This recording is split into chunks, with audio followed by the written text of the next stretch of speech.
सुधांशु जी, मुझे बहुत दुख हुआ आपके इन शब्दों को सुनकर कि एक आंशिक मुस्लिम राष्ट्र बना भारत।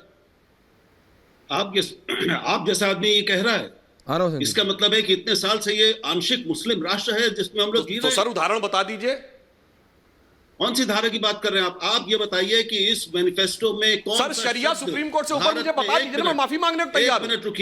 एक मिनट रुकिए, सुनिए, एक मिनट मेरी बात सुनिए पहले। आप बोलिए मैनिफेस्टो में कौन, मेरी बात सुनिए, इस मैनिफेस्टो में कौन सा शब्द भारत के वर्तमान संविधान के अनुच्छेदों और प्रावधानों के विपरीत है और अलग है, मुझे ये बताइए। आप इस संविधान को आंशिक मुस्लिम संविधान कह रहे हैं? मैं बिल्कुल बताता हूं क्या कह रहे हैं आप। हाँ जी, मैं आपको बिल्कुल ये कहना चाहता हूं, मैंने आपसे कह तो दिया शरिया सुप्रीम कोर्ट से ऊपर है। बताइए, आपको शर्म नहीं आती? ये कहां हुआ? वक्फ बोर्ड की बात अगर होती है, यानी अगर मुस्लिम वक्फ बोर्ड प्रॉपर्टी पे क्लेम कर देगा तो आप सुप्रीम कोर्ट नहीं जा सकते। सुनिए सर, विनम्रता से, अगर वक्फ बोर्ड प्रॉपर्टी पे क्लेम कर देगा तो आप सुप्रीम कोर्ट नहीं जा सकते। और सुनिए पूरी बात सर, पूरी बात, 3 बातें सिर्फ। और अगर आपका मंदिर होगा तो मंदिर के लिए भी आप सुप्रीम कोर्ट नहीं जा सकते, रिलीजियस वर्शिप एक्ट। और सुनिए सर, इमामों को तनख्वाह किस सेकुलर राष्ट्र में मिलती है बताइए? सरकारी खजाने से इमामों को तनख्वाह बताइए ना मुझे सर, बता के जाइए। You name a country, this was a secular country और ये है, it happens only in Muslim countries. क्या भी तो मैं कह रहा हूं, अब हम इसको रियल सेकुलर राष्ट्र बना रहे हैं, अब मेरी बात हो रही है। मेरा जवाब दीजिए, वो जलवाए जलाल बना रहना चाहिए, अन्यथा मैं फिर कह रहा हूं। सर मेरा एक जवाब दीजिए, शरिया सुप्रीम कोर्ट से ऊपर था कि नहीं? बोलिए हाँ या ना। सर शरिया सुप्रीम कोर्ट से ऊपर था कि नहीं? संजीव जी आ रहा हूं। सुनेंगे कि नहीं? आप खुद ही बोलते रहेंगे आप। हाँ बोलिए। किस देश की बात कर रहे हैं? रुकिए एक मिनट, बोलिए। आप भारत की बात कर रहे हैं कि पाकिस्तान की बात कर रहे हैं? भारत में ये कब हुआ कि शरिया को संविधान से ऊपर बनाया गया? कहां हुआ है? डिबेट कर लेंगे। आप खामखा ये झूठे डर दिखा रहे हैं। सर शाबानो केस, सर शाबानो केस, उसमें ये मुस्लिम पर्सनल लॉ 4 शादियां कर सकते हैं, माइनर से शादी कर सकते हैं, दीज आर कॉन्स्टिट्यूशनल वैलिडिटीज। सर आप वरिष्ठ पत्रकारों की ऐसी बात मत करिए सर। आप कह रहे कब हुआ? Shabano will continue ending comments के लिए जाना है। Rahul ji, Sudhanshu ji, I will do one on one with you एक दिन आप दोनों के साथ। संजीव झा जी कुछ कह रहे हैं। Sanjeev Jha on this particular issue sir, we will have an elaborate debate. Sanjeev Jha, मुझे लगता है कि सुधांशु जी वर्तमान मुद्दों पर डिबेट नहीं करना चाहते, इसलिए इतिहास में चले जाते हैं। वर्तमान की बात कीजिए, वर्तमान में देश का बेड़ा गर्क कर दिया आपने। आप कहते हैं जब हम कहते हैं लोकतंत्र की हत्या हो रही है तो आप न्यायपालिका पर पहुंच जाते हैं। मानव न्यायपालिका अपनी जिम्मेदारी बहुत अच्छे से निभा रहा है, लेकिन लोकतंत्र के और 2 अंग हैं, कार्यपालिका और विधायिका। कार्यपालिका को आप अपने इलेक्शन मैनेजमेंट के लिए लगा दिया है और विधायिका को आप कानून बदल करके आप तमाम गलत कंपनियों से चंदा लेकर उसको वैलिड करा रहे हैं। इसलिए सवाल खड़ा होता है आपके इलेक्टोरल बॉन्ड पर। आपने दूसरा आरोप लगाया, शराब की पॉलिसी क्यों वापस ले ली? मैं सच्चाई बता देता हूं, शराब की पॉलिसी इसलिए वापस ले ली कि एक कर अधिकारियों को पहले आपने जेल भेज दिया, फिर दूसरे अधिकारियों को आपने उसको धमकाया कि अगर ये नेक्स्ट फाइनेंशियल ईयर में अगर इंप्लीमेंट किया तो सबको जेल भेज देंगे। यही एक्साइज पॉलिसी हमारा पंजाब में 66% रेवेन्यू बढ़ी है, लेकिन यहां अपने अधिकारियों को धमका करके आपने इस एक्साइज पॉलिसी को एक्सटेंशन नहीं देने दिया। तीसरी बात, आप कहते हैं कि चंदा गुप्त होना चाहिए। महोदय, चंदा गुप्त होना चाहिए तो परिणाम देखा ना आपने? हमने देखा ना, पहले ईडी भेज दिया, फिर वहां से आपने चंदा ले लिया।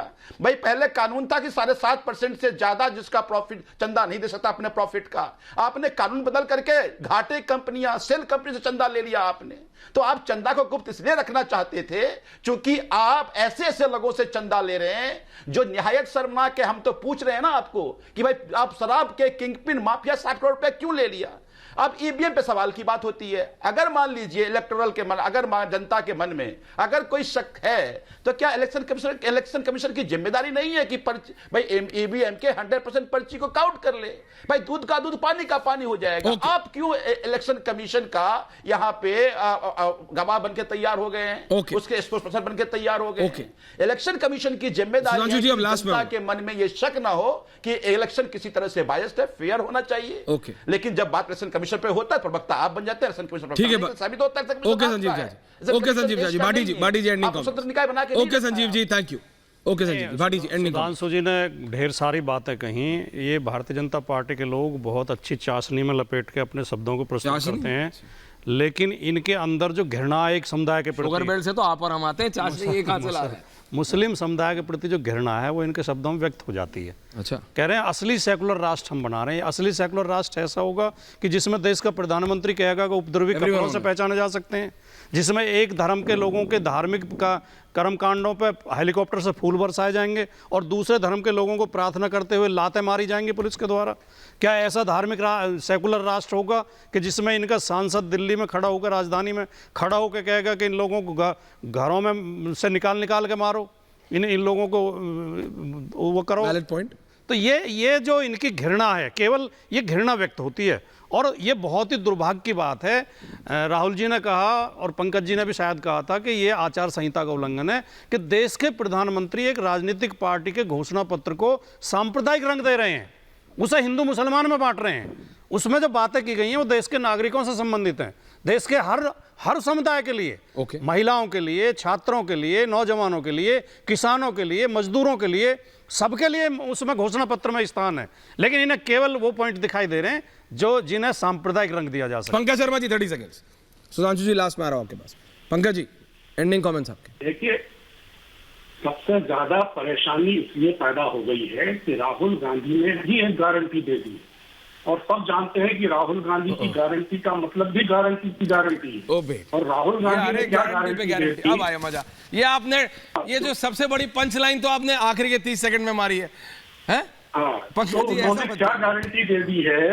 उन्होंने गारंटी दे दी है कि इंडिया समूह की सरकार बनते ही ऐसे कदम उठाए जाएंगे कि लोकतंत्र और संवैधानिक संस्थाओं से खिलवाड़ करने वाले दोबारा कभी जिंदगी में ऐसा करने की हिम्मत नहीं जुटा पाएंगे। पंकज जी आपकी पंच लाइन पे कमेंट लेना, टाइम कम है।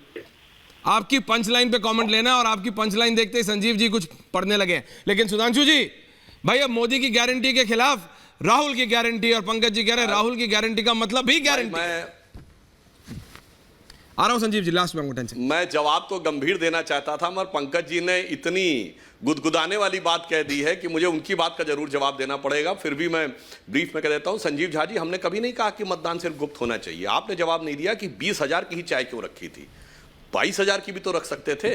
आपने जवाब नहीं दिया कि आप कहते थे कि हमारी टोटल ट्रांसपेरेंसी हम पर डे का लगाएंगे और उसके बाद आपने वो अपना डिक्लेयर करना बंद कर दिया।